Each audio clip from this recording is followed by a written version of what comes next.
5 minute का dictation है ऋषि प्रणाली पत्रिका से। Ready, 1 2 3 start. प्रदेश में सत्ता का विकेंद्रीकरण कर लोकतांत्रिक संस्थाओं को मैदानी स्तर तक मजबूत बनाने के लिए राज्य शासन ने पंचायती राज अधिनियम बनाने की पहल की है। इस अधिनियम के तहत हर स्तर पर पंचायत का गठन दलीय आधार पर प्रत्यक्ष निर्वाचन द्वारा होगा। पंचायतों का निश्चित कार्यकाल होगा और कार्यकाल समाप्त होने के पहले ही नए निर्वाचन हो जाएगा। पंचायतों में आदिवासी, अनुसूचित जाति और महिलाओं को समुचित प्रतिनिधित्व दिया जाएगा। पंचायतों को आर्थिक दृष्टि से सुदृढ़ बनाया जाएगा और उन्हें नागरिक प्रशासन, विकास तथा विनियमनकारी कार्यों के लिए उत्तरदायी बनाया जाएगा। इस अधिनियम के अनुसार पटवारी सर्किल के लिए एक ग्राम पंचायत गठित की जाएगी। यदि पटवारी हलके में अधिक से अधिक 3 गांव हैं और उनकी कुल आबादी 5000 से ज़्यादा है तो वहां नगर पंचायत स्थापित की जाएगी। प्रत्येक ग्राम पंचायत के लिए ग्राम सभा रहेगी जिसमें वे सब लोग सदस्य होंगे जो विधानसभा मतदाता सूची में शामिल है। ग्राम पंचायत हर वर्ष ग्राम सभा के समक्ष साल भर में किए गए कार्यों का विवरण और अगले वर्ष के कार्यों की रूपरेखा, लेखा जोखा आदि वाले प्रस्तुत करेगी। विकास खंड स्तर पर जनपद पंचायत और जिला स्तर पर जिला परिषद होंगी। प्रत्यक्ष निर्वाचन द्वारा ग्राम पंचायत के पंच, सरपंच, जनपद पंचायत के अध्यक्ष और जिला परिषद के प्रधान चुने जाएंगे। ग्राम पंचायत के सीधे चुने हुए सरपंच जनपद पंचायत के सदस्य होंगे। जनपद पंचायत के प्रत्यक्ष रूप से चुने गए अध्यक्ष जिला परिषद के सदस्य होंगे। अनुसूचित जाति और जनजाति के लिए प्रत्येक पंचायत में उनकी जनसंख्या के अनुपात में आरक्षण होगा। महिलाओं के लिए भी आरक्षण होगा।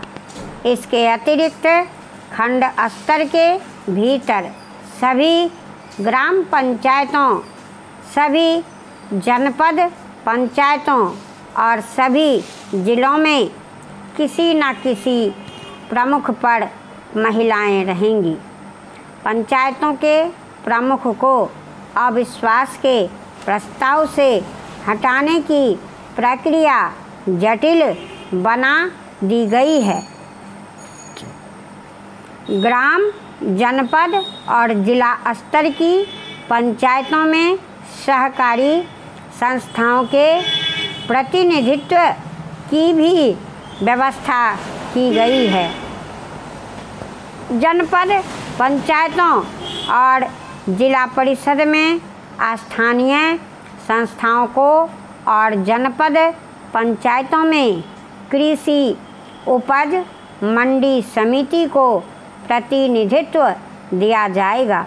जनपद पंचायत और जिला परिषद में यह व्यवस्था की गई है कि खंड के भीतर जिन विधायकों का पूरा या आंशिक निर्वाचन क्षेत्र आता है वे जनपद पंचायत के सदस्य होंगे।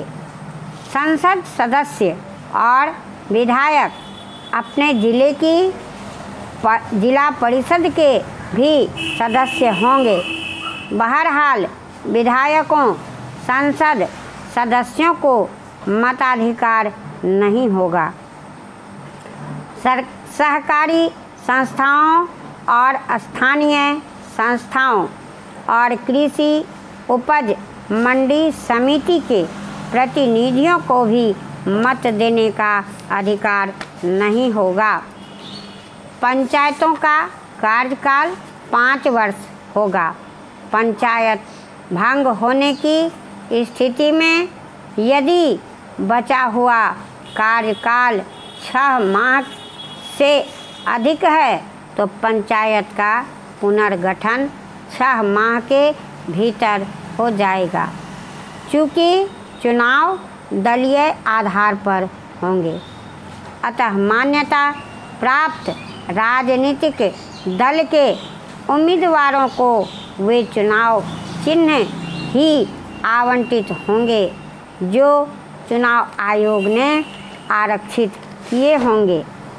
मतदाता की आयु 18 वर्ष होगी, पर किसी पद के उम्मीदवार के लिए अर्हतादायी आयु 21 वर्ष होगी। पंचायतों की वित्तीय स्थिति सुदृढ़ बनाने के लिए यह निर्णय लिया गया है कि पूर्व वर्ष में एकत्र भू राजस्व की पूरी राशि पंचायतों को दी जाएगी। लगान के अतिरिक्त लगान पर 50 पैसे प्रति रुपया पंचायत उपकर लगाने की भी व्यवस्था की गई है।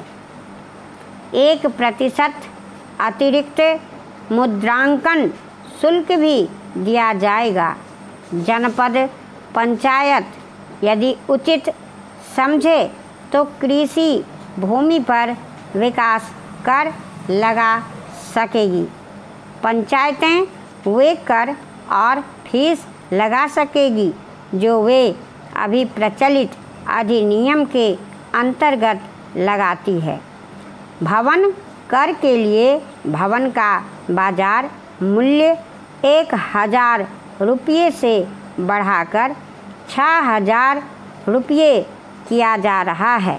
पंचायतों में अपव्यय दुरुपयोग से बचने के लिए स्वतंत्र ऑडिट संगठन बनाया जा रहा है।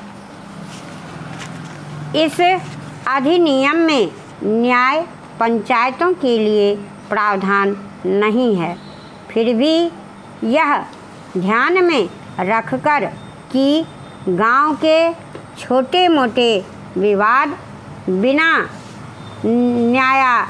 न्यायालय प्रक्रियाओं के निपट सकें, समझौता मंडल का प्रावधान है। समझौतों के लिए किसी एक पक्ष से आवेदन मिलने पर ग्राम पंचायत समझौता मंडल गठित कर सकेगी, जिसमें सरपंच अथवा उप सरपंच अध्यक्ष होगा और दोनों पक्षकारों की ओर से प्रस्तावित एक पंच सदस्य होगा। पंचायतों तथा अन्य स्थानीय संस्थाओं के लिए वित्तीय प्रावधान करने के लिए वित्त आयोग के गठन पर भी विचार किया जा रहा है।